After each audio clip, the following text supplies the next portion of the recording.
Halo, perkenalkan kami dari kelompok 2 Data Mining. Halo, saya Nevin Julian Marsidi. Halo, saya Punya Maharani. Hai, saya Mbak Zahra. Halo, saya Gracia. Halo, nama saya Andreas Rasmanto. Halo kawan-kawan, pada kesempatan video kali ini kita akan mendemokan metode klasifikasi yang digunakan dalam data mining. Apa itu data mining? Data mining adalah suatu proses pengumpulan informasi dan data yang penting dalam jumlah yang besar atau big data. Dalam proses ini memanfaatkan beberapa metode. Yang pertama itu seperti metode matematika, statistika, dan pemanfaatan teknologi AI. Dalam pendemoan metode ini kita menggunakan bahasa pemrograman Python dan menggunakan tools Anaconda. Oke, metode klasifikasi yang digunakan dalam data mining di video kita ini, yang pertama kita menggunakan KNN atau Key Nearest Neighbor, yang kedua itu decision tree, yang ketiga itu ada naive Bayes, yang keempat itu support vector machine, yang kelima itu ada random forest, yang keenam itu logistic regression, yang ketujuh itu ada neural network. Oke, metode-metode klasifikasi yang digunakan dalam data mining akan dijelaskan pada video berikut. Nah, teman-teman, di sini saya akan menjelaskan pengertian dari logistic regression. Logistic regression adalah teknik analisis statistik untuk menggambarkan hubungan antara variabel dependent dengan dua atau lebih kategori dan satu atau lebih variabel independen dalam skala kontinu atau kategoris. Logistic regression dapat dibagi menjadi regresi logistik linear, regresi logistik multinomial, dan regresi logistik ordinal. Sebelum memasuki tutorial, saya akan menampilkan data Excel terlebih dahulu. Di sini saya mengambil data penyakit jantung. Oke, langsung masuk ke tutorialnya. Yang pertama perlu dilakukan adalah import pandas. Yang kedua memasukkan data Excel yang tadi.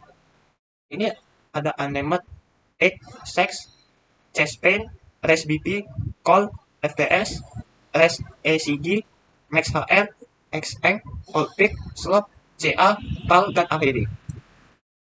Nah, di sini saya mau menghapus kolom yang menurut saya tidak diperlukan, yaitu ini. Oh ya, sebelumnya kolomnya terdapat 15 kolom. Nah, setelah dihapus maka mendapatkan 14 kolom. Kemudian saya mau mengkonversikan nilai menjadi numerik. Ini nah teman-teman, yang chest pain ini kan datanya tidak berupa angka, maka saya akan menggantikan jadi numerik. Jadinya ini chest pain. Kemudian sama juga TAL dan AHD. Nah, ini kan datanya belum berupa angka, jadi kita akan mengubahnya ke angka. Kemudian setelah itu saya mau mengecek data yang nol. Di sini terdapat data yang nol, CA, yaitu ada 4. Nah, ini ada yang 6. Kemudian saya mau menghapuskan data nol. Oh ya, sebelumnya ada 303 baris. Nah, setelah dihapus menjadi 299 baris.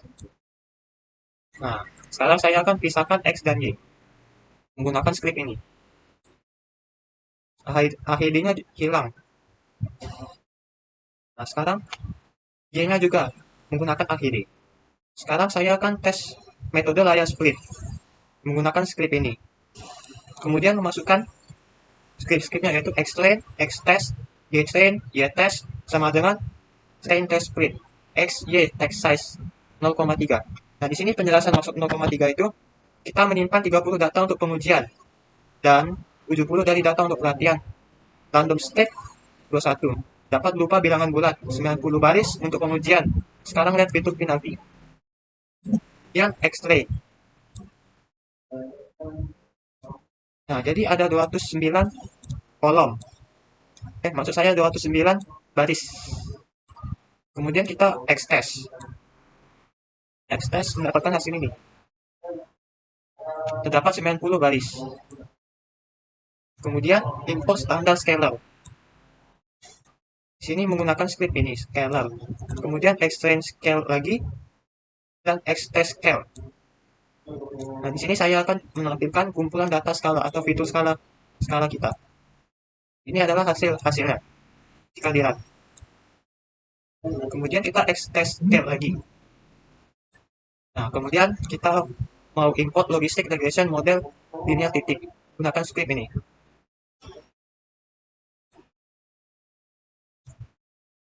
Terus log underscore reg logistic regression random state sama dengan 0, fit x train scale y train. Kemudian log ready. Kemudian ini adalah hasilnya.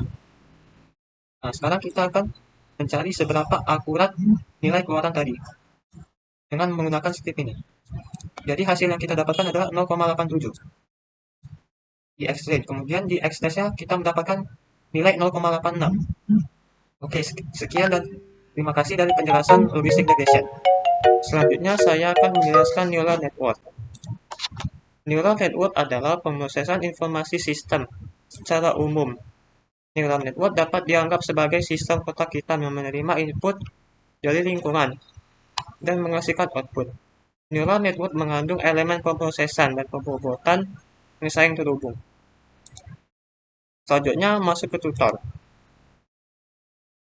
Di sini saya menggunakan dua data Excel, yaitu diabetes latih dan diabetes uji. Diabetes latih dan yang ini diabetes uji.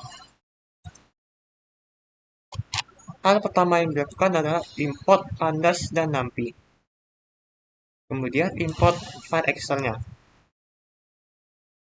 Lalu menggunakan X-ray dan Y-ray. Selanjutnya import Excel yang kedua, yaitu data yang diuji dan print X-test. Ini adalah hasil outputnya. Selanjutnya saya akan melakukan normalisasi menggunakan min-max. Menggunakan script ini. Kemudian X-train dan X-test yang dilakukan normalisasi.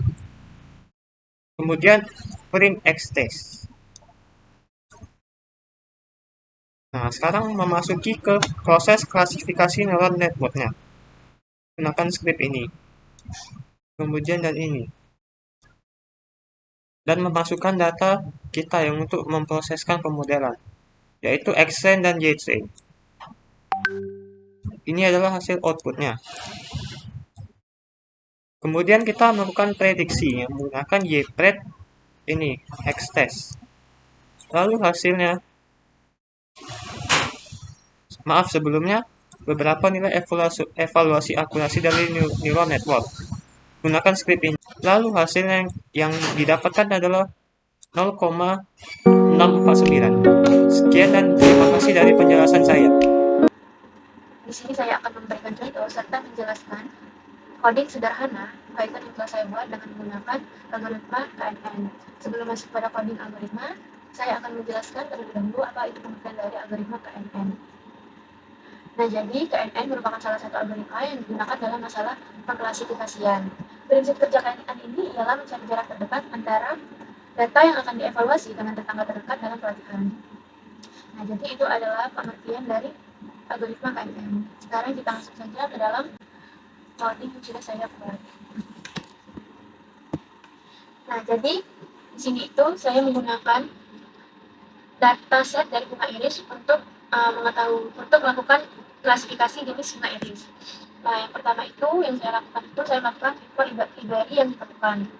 Yang pertama saya melakukan import log iris untuk membuat data set iris. Kemudian import dari train test kit untuk pemisahan data. Kemudian saya mengimport model KNN dan kemudian saya melakukan import untuk pengukuran akurasi dan juga visualisasi.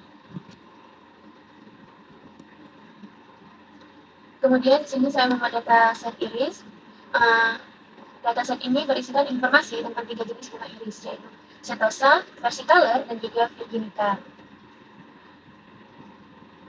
Selanjutnya itu saya melakukan pemisahan data. Nah, dataset iris ini kemudian dibagi menjadi data uji dan juga data latih.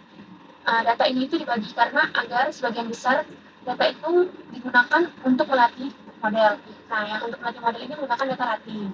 Nah, untuk sebagian kecilnya itu digunakan untuk menguji model. Nah, yang digunakan itu ialah data uji. Nah, dan di sini itu data ujinya hanya dipakai 30% dari total data keseluruhan. Ya, jangan lupa untuk run dari yang pertama agar bisa dijalankan nantinya, agar tidak terjadi error. Setelah itu, setelah pemisahan data, di sini saya melakukan pemilihan jumlah tetangga atau K. Nah, di sini saya mengatur K itu, jumlah tetangga itu dengan 3. Yang berarti model itu akan melihat 3 tetangga terdekat untuk memprediksi kelas suatu bunga. Nah, setelah itu saya membuat model KNN. Ini tadi kira bisa dijalankan. Setelah itu saya membuat model KNN. Di sini saya membuat objek Neighbors classifier dengan menggunakan jumlah tetangga yang telah saya tentukan, 3 ini tadi. Jalankan. Selanjutnya itu pelatihan model. Nah, di sini model ini saya menggunakan data latih, yaitu fitur, X-trend, dan label yaitu Y-trend. Nah, jika dijalankan itu outputnya akan keluar seperti ini. Nah, ini adalah output dari model KNN yang sudah kita masukkan, yang sudah kita buat tadi. Di sini muncul 3 karena data tetangga tadi, jumlah tetangga tadi itu saya masukkan angkanya 3. Nah, selanjutnya itu memprediksi jenis bunga pada data uji. Nah, di sini saya melakukan prediksi jenis bunga pada data uji itu menggunakan data uji, yaitu F-test adalah data uji untuk melakukan prediksi kelas bunga. Nah, setelah itu mengukur akurasi model. Dalam kode ini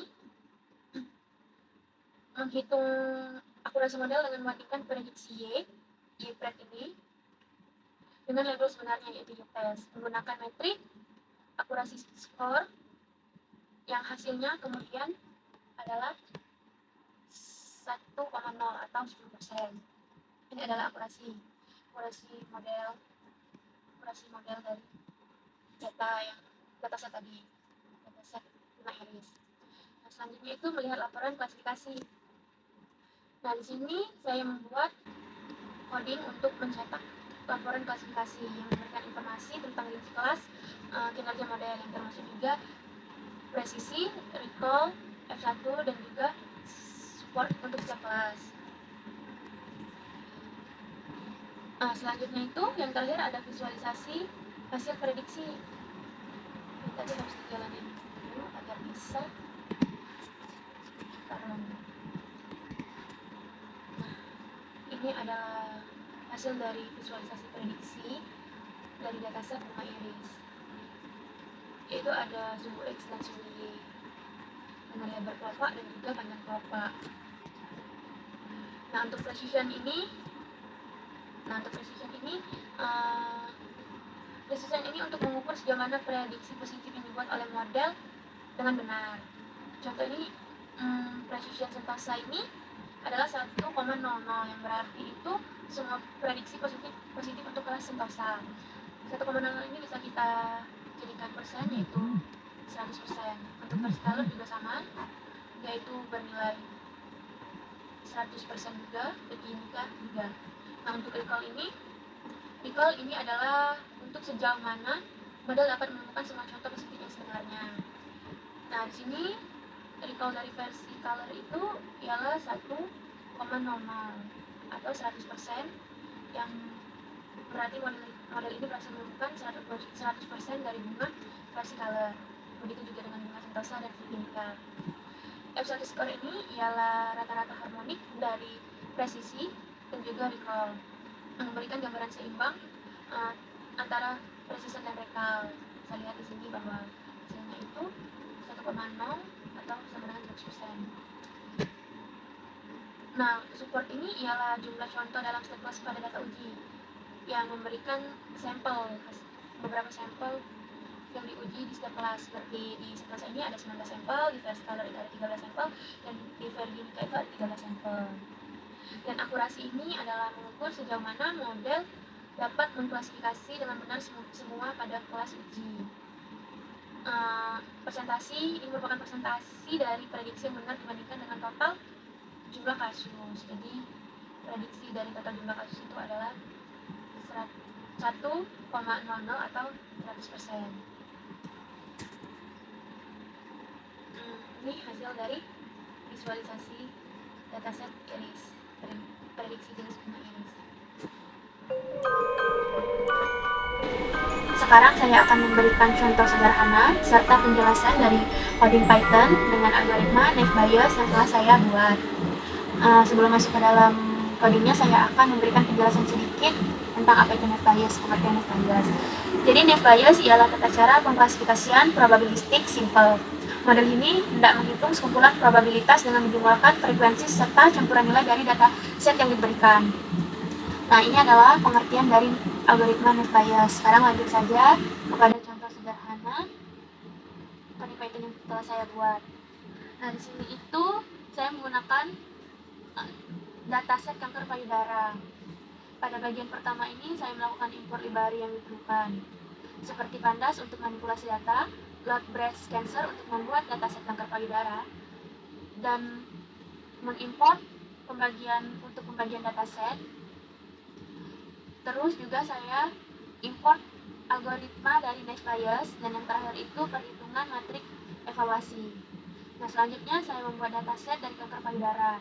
Di sini saya membuat dataset kanker payudara dengan X adalah array fitur dan Y adalah array target yang berisi label O untuk jinak dan 1 itu untuk ganas. Kita run, Ctrl Enter. Selanjutnya saya membuat data frame. Nah, di sini saya membuat data frame dari dataset yang mempermudah untuk menganalisis dan manipulasi data. Kita run. Yaitu saya membuat data latih dan data uji. Di sini saya membagi dataset itu menjadi data latih dan data uji menggunakan train test, split, dan juga random stage. Selanjutnya saya melakukan inisialisasi dan melatih model Naive Bayes. Saya menginisialisasi model Naive Bayes dengan Gaussian NB dan melatihnya menggunakan data latih. Kita perlu di sana. Ini adalah output yang keluar. Ini adalah model dari Naive Bayes. Selanjutnya itu saya membuat prediksi terhadap data uji menggunakan model yang telah dilatih. Kita run dulu biar bisa jalan yang di bawahnya. Setelah itu saya menghitung akurasi. Saya menghitung akurasi ini dengan model membandingkan prediksi dengan label uji sebenarnya pada data uji. Karena yang keluar itu akurasinya adalah 0,94 atau 94%. Nah, selanjutnya itu menampilkan laporan klasifikasi. Di sini untuk menampilkan laporan klasifikasi yang berisi sejumlah matrik evaluasi seperti presisi, recall, F1 score, dan juga support. Nah, jadi presisi itu adalah tingkat sejauh mana prediksi positif yang dibuat oleh model adalah benar.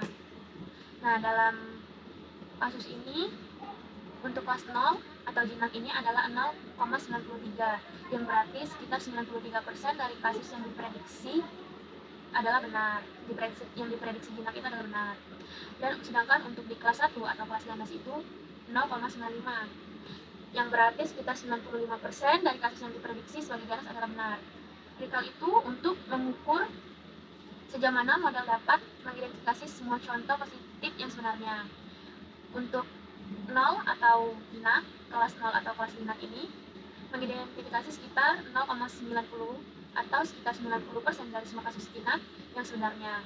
Sedangkan recall di kelas 1 atau kelas ganas itu adalah 0,96 atau sekitar 96%, yang berarti model berhasil mengidentifikasi dari semua kasus ganas yang sebenarnya. Seperti itu juga score ini adalah rata-rata harmonik antara presisi dan recall. Nah, di sini untuk kelas 0 atau kelas jinak itu F1 skornya adalah 0,92 atau sekitar 92%. Untuk kelas 1 atau kelas ganas itu 0,95 atau sekitar 95%. Nah, untuk support ini adalah jumlah sampel dalam setiap kelas data uji. Di dalam sini ada 93,6 sampel dengan label jinak dan 108 sebagai sampel label ganas. Dan akurasi ini adalah persentase total prediksi yang benar. Nah, di sini total prediksi yang benar itu ada 0,94 atau sekitar 94% yang benar dari dataset uji.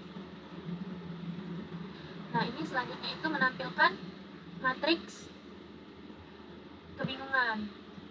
Di sini saya menunjukkan seberapa baik model dalam memprediksi kelas yang benar dan juga yang salah. Kisaran. Nah, di sini ada 57, 6, 4 dan 104.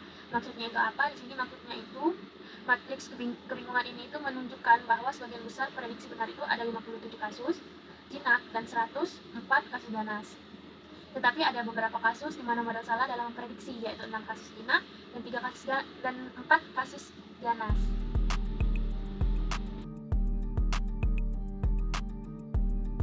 Baik, pada kesempatan kali ini saya Kresia, saya akan menjelaskan mengenai decision tree dan juga beserta contoh dari coding Python-nya. Nah, sebelumnya saya akan menjelaskan sedikit mengenai decision tree sendiri. Decision tree merupakan salah satu metode dari data mining yang digunakan untuk menentukan keputusan dari banyaknya tindakan. Oleh karena itu, tidak heran, maka decision tree seperti berbentuk pohon ataupun akar, karena memiliki banyak sekali cabang-cabang dan juga tindakannya. Nah, oleh karena itu, langsung saja di sini untuk memperhemat waktu, saya langsung membuat sebuah codingannya dan juga telah memasukkan dataset yang saya dapatkan dari Kaggle. Data tersebut merupakan data dummy atau data yang tidak asli. Oleh karena itu, pada kesempatan kali ini saya mengambil sebuah dataset dengan judul obat. Nah, di sini sebelumnya kita harus menginstal terlebih dahulu, yaitu pip install grafik, di mana ini merupakan salah satu install yang digunakan untuk menampilkan diagram dan juga gambar. Nah, selanjutnya, di sini kita akan langsung saja mengimport library yang diperlukan. Di sini saya mengetikkan import pandas spd, kemudian ada pun juga kode-kode yang harus ditulis seperti scikit tree, scikit model selection, dan scikit matrix. Kemudian kita akan membaca dataset di dalam Jupyter Notebook ini, dan diketikkanlah data dan juga data yang telah saya masukkan, yaitu draft 200.csv. Nah, selanjutnya, di sini saya memisahkan antara fitur X dan target Y dari dataset. Dalam kasus ini, fitur adalah kolom H dan target adalah kolom draft. Lalu selanjutnya, kita akan membagi dataset menjadi data latih dan data uji dengan fungsi train_test_split. Dan data uji merupakan 20% dari seluruh data. Dapat dilihat di sini, yaitu ada 0,2 dan juga random state sebesar 42. Nah, selanjutnya kita akan membuat model decision tree dengan menggunakan data latih, yaitu X_train, Y_train. Nah, selanjutnya di sini ada membuat prediksi pada data uji. Dan sebelumnya juga telah kita buat model decision tree, yaitu seperti yang di atas. Nah, di sini selanjutnya kita akan mengevaluasi model dengan menghitung akurasi prediksi menggunakan akurasi_score dan mencetak laporan klasifikasi dengan classification_report. Nah, dapat teman-teman lihat di sini adalah hasil akhir dari cetak berbentuk akurasi dan laporan klasifikasi, di mana kode ini bertujuan untuk memahami dan juga memahami bagaimana model decision tree berperilaku dalam memprediksi jenis obat yang sesuai dengan berdasarkan umur atau age dengan dataset draft 200 CSV. Di sini dapat teman-teman lihat. Selanjutnya, kita akan memfokuskan dan menampilkan visualisasi dari struktur decision tree tersendiri. Nah, di sini saya memasukkan kembali library yang sudah kita install di atas, kemudian kita akan panggil lagi fungsi-fungsinya. Nah, di sini yang pertama, saya ada menampilkan import library yang diperlukan, yaitu contohnya export text yang ini. Kemudian ada fitur names, dan selanjutnya juga ada print tree rules. Nah, di sini dapat teman-teman lihat bahwa sudah terprintlah decision tree berdasarkan umur. Jadi, di sini sudah tampil dari sekian banyaknya data. Nah, selanjutnya untuk menampilkan dalam berbentuk grafik, maka kita akan memanggil sebuah fungsi-fungsi yang telah kita download dan kita install di atas. Yaitu contohnya, dapat saya jelaskan, ini adalah plt.figure, di mana di sini saya ingin menampilkan dalam berbentuk ukuran 12 kali 8 inci. Nah, lalu di sini juga saya tuliskan plot_tree, yang dimana ini akan membuat model dari decision tree sendiri dengan berdasarkan umur dan juga jenis obat. Nah, selanjutnya kita akan menuliskan title, plt.title yang digunakan untuk membuat judul dari grafik yang kita akan buat nanti. Nah, di sini saya menuliskan decision tree. Baik, selanjutnya untuk segala fungsi-fungsi yang ada dalam sini tidaklah bisa berjalan jika tidak ada plt.show. Nah, jika kita run, maka bentuknya akan seperti ini.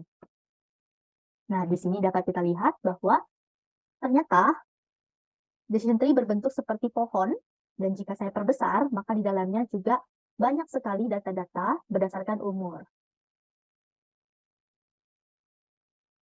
Baik, sekian dari decision tree. Maka selanjutnya akan dilanjutkan. Baik, selanjutnya di sini saya akan melanjutkan mengenai metode data mining, yaitu SVM atau kita sebut sebagai mesin pendukung vektor atau support vector machine. Nah, dari SVM sendiri merupakan suatu metode yang handal dalam menyelesaikan masalah klasifikasi data, yang dimana penggunaan model ini digunakan untuk mengolah data menjadi data latih dan data uji. Sehingga SVM ini sangat cocok untuk proses data mining. Nah, di sini kita akan langsung saja, di sini sudah saya buat, yaitu kode-kode untuk melakukan data mining metode SVM. Nah, di sini langkah pertama kita harus menginstal terlebih dahulu, yaitu di sini ada scikit-learn. Nah, jika sudah berhasil, maka akan tampilannya seperti ini. Lanjut, di bawahnya, di sini ada import dari library yang diperlukan. Nah, di sini dapat teman-teman lihat, yaitu ada from sklearn import dataset, kemudian sklearn model hingga ke classification report. Lanjut, di sini saya mengambil sebuah data dari Kaggle yang berjudul dataset kanker payudara. Nah, di sini kita ketikkan datasetnya. Nah, kemudian langkah selanjutnya kita harus memisahkan antara data latih dan data uji, di mana yang di sini X itu sebagai data, kemudian yang Y itu sebagai target. Nah, di sini juga saya tuliskan untuk test size-nya yaitu 0,2 dan random state yaitu 42. Nah, di sini kita akan langsung saja menginstalisasi model SVM-nya. Di sini saya ketikkan svm.svg yaitu kernel sama dengan linear. Nah, selanjutnya di sini kita akan melatih model pada data latih, yang dimana ini merupakan kodenya, yaitu Xtrain dan juga Ytrain. Nah, selanjutnya kita akan melakukan prediksi pada data uji. Dan diketikkanlah seperti ini kodenya. Dan lanjut, untuk menghitung akurasi, di sini saya juga menuliskan sudah akurasi underscore score, kemudian ada Y-test dan Y-pred atau Y-prediksi. Nah, selanjutnya untuk menampilkan laporan dari klasifikasi, ini merupakan codingannya, yaitu classification underscore report, kemudian kita akan tuliskan Y-test dan Y-prediksi, kemudian target underscore nama, sama dengan data target names. Nah, selanjutnya di sini ada print laporan klasifikasi untuk namanya, dan juga print report. Nah, untuk hasilnya, dapat teman-teman lihat sekalian, ini dia hasil dari metode data mining yaitu SVM. Nah, selanjutnya ada pun metode lainnya yang akan dijelaskan oleh rekan saya. Baiklah, saya akan menjelaskan tentang algoritma random forest. Algoritma random forest adalah algoritma pembelajaran yang supervised keputusan yang biasanya dilatih dengan metode Becky. Kita ke studi kasus. Pertama kita import pandas SPD, import library pandas, import matplotlib, plot asplt, persen matplotlib inline. Kemudian kita membacakan diabetes DFV yang disimpan di variabel df. Di sini saya menggunakan data diabetes. Selanjutnya kita akan mendapatkan jumlah dan kolom, jumlah baris dan kolom dengan perintah dfset. Outputnya ditemukan 768,9. Ini artinya 768 baris dan 9 kolom. Kemudian kita akan melihat dari data yang terkecil, kita ketikkan df head 5 di sini adalah jumlah baris yang akan ditampilkan, maka mendapatkan output seperti ini. Kemudian kita melihat data yang besar dengan perintah df style buka kurung 5 dan didapatkan hasil jelas dimulai dari 763, 600, 764, 765, 766, dan 777. Kemudian kita cek kata yang nol dengan perintah df issue values and kita mendapatkan hasil false. Artinya bahwa data tersebut tidak ada yang bernilai nol. Kemudian plotting korelasi data atau data double def plot for df size sama dengan 11, data korelasi or sama dengan df core, baik ax sama dengan plt, plots baik size sama dengan size ax match core, plt static rank length for columns or columns. Kemudian plot df, maka menghasilkan output seperti ini. Kemudian kita mengecek korelasi data dengan perintah df-core korelasi,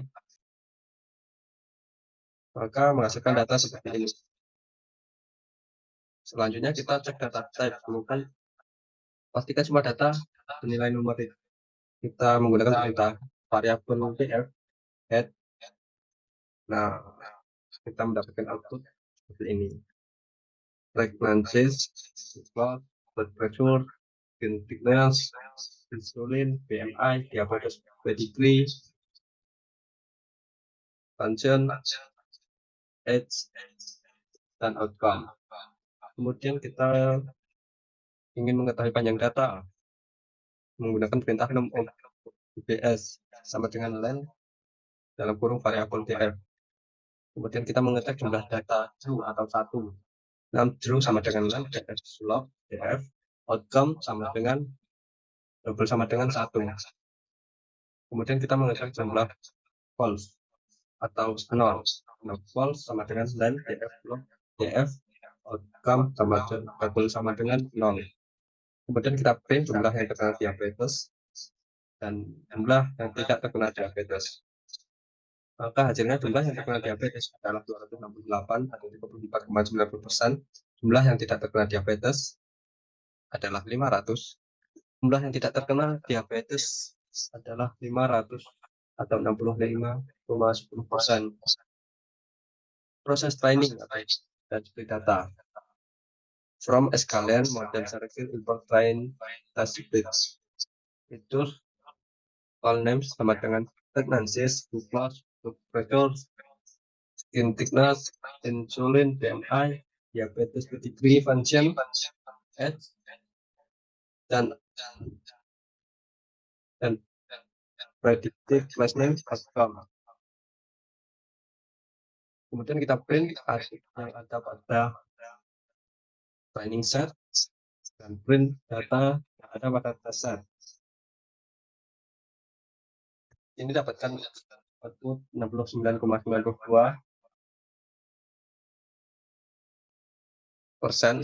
yang ada pada training set dan 30,08% yang ada pada test set. Kemudian kita print jumlah original yang terkena diabetes, jumlah original yang tidak terkena diabetes, dan print training true, print test true, dan print test false. Maka outputnya jumlah original yang terkena diabetes adalah 258 atau 34,90%, dan jumlah original yang tidak terkena diabetes adalah 500 atau 65,10%. Training true adalah 188 atau 35,01%. Training false adalah 349 atau 64,99%. Test true adalah 80 atau 34,63%, threshold 151 atau 65,37%.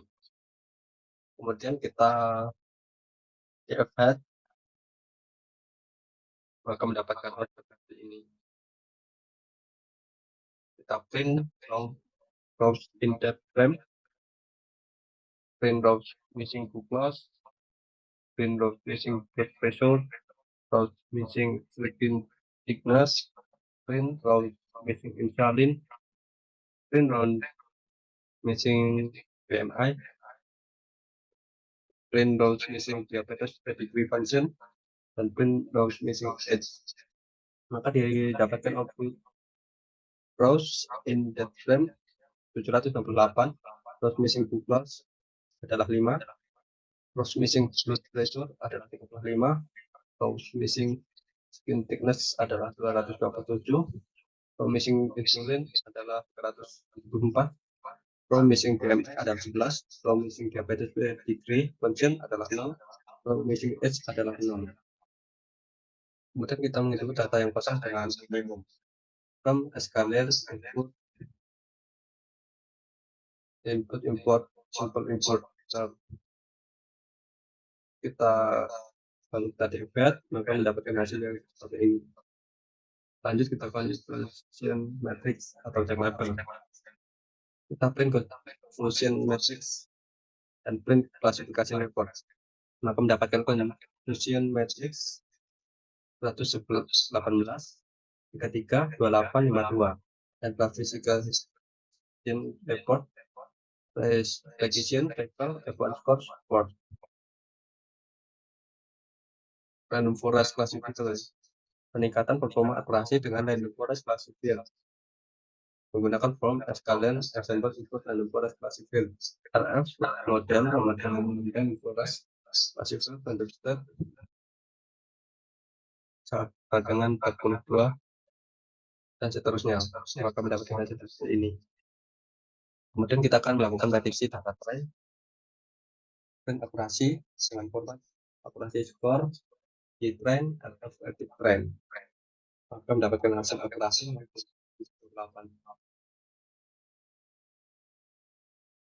Kemudian kita melakukan prediksi data uji RF predict test, RF model predict express, print akurasi dengan format metrik akurasi skor Y-test RF predict test, maka mendapatkan akurasi adalah 0,71. Confusion matrix atau check level, kita print confusion matrix set classification report, maka mendapatkan confusion matrix 121, 30, 37, dan 43 dan klasifikasi report precision, recall, F1 score, support didapatkan data seperti ini. Logistic regression from Escalent linear model import logistic regression. LR model sama dengan logistic regression, C sama dengan 0,7, random start 42, solver linear max height 10.000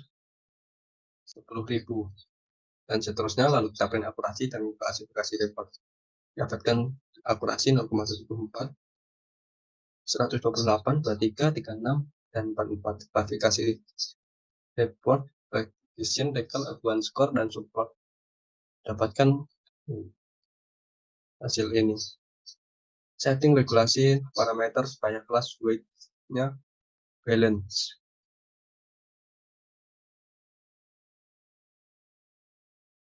Kita masukkan sintaks seperti ini, maka mendapatkan satu max value of 0,738, akurasi AC 0,300, teks 0,5, recall score. Kelas weight yang sudah balance from Escalent linear model import logistic regression, LL model sama dengan logistic regression class weight balance dan seterusnya. Kemudian kita training matrix print akurasi dengan format metrik akurasi skor Y-test, LR predict test. Kita print juga klasifikasi report, maka mendapatkan akurasi 0,7143, 6452159 dan classification report precision recall advanced score support ini. Kemudian cross validasi, melakukan validasi. Kita from a scalar linear model input logistic regression CV. LRCV model sama dengan logistic regression job sama dengan 1, random state 42 dan CS 3 dan seterusnya. Maka mendapatkan output ini. Kemudian kita prediksi tes data. LRCF predict test sama dengan LRCV model predict X test. Dan akurasi dengan format matriks akurasi skor di tes LRCV predict test. Dan classification report. Maka didapatkan akurasi 6,70, 109, 42, 27, dan 53. Dan klasifikasi report coefficient cycle advanced score support seperti ini. Kemudian kita simpan model, import skalen, externals, import joblib, dan LR save model, kode trained model PKL. Maka outputnya kode trained model PKL. Kemudian untuk mengeload model, LR CV model sama dengan joblib, kode trained model PKL. Sekian penjelasan dari saya. Terima kasih. Sekian penjelasan dari kami, semoga bermanfaat. Terima kasih.